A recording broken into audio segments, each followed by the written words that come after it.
Hey everyone, let me ask you this. Why do we often excuse bad behavior in women while holding men to higher standards? It's a question that's been buzzing around for ages, and today we're diving deep into the world of double standards. So here's the deal. We all know that double standards exist in relationships, right? But what's fascinating is how women might rebel against traditional norms, yet still hold men to a different set of expectations. It's a complex web we're all tangled in, and today we're going to unravel it together. Let's break down some specific double standards that are all around us.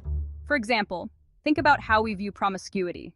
When a woman has multiple partners, she's often labeled a feminist or empowered. But when a guy does the same thing, well, he might just be called a player or worse, a loser. It's a glaring contradiction, and it doesn't stop there.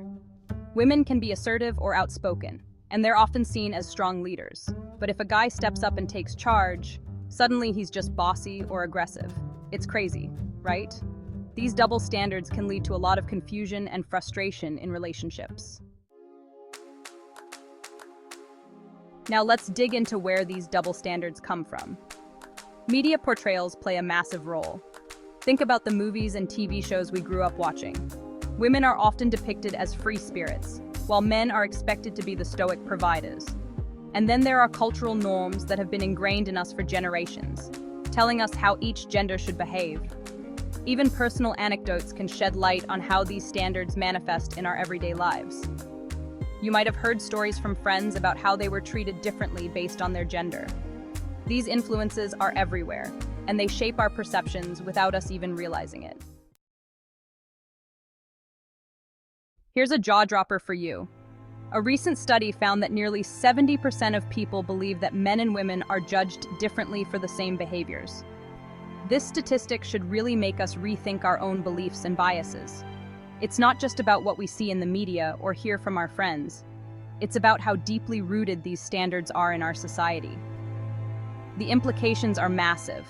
If we don't address these double standards, we're just perpetuating a cycle that hurts everyone involved.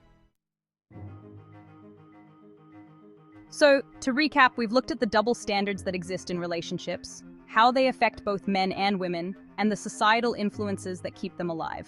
It's crucial to understand these dynamics because they play a huge role in how we interact with one another. By recognizing these issues, we can work towards more balanced expectations for everyone. Now it's your turn. I want to hear from you. Share your experiences with double standards in the comments below. Have you ever felt the weight of these expectations? Also, don't forget to check out my other video on gender dynamics. There's so much more to explore. Thanks for watching, and I'll see you next time.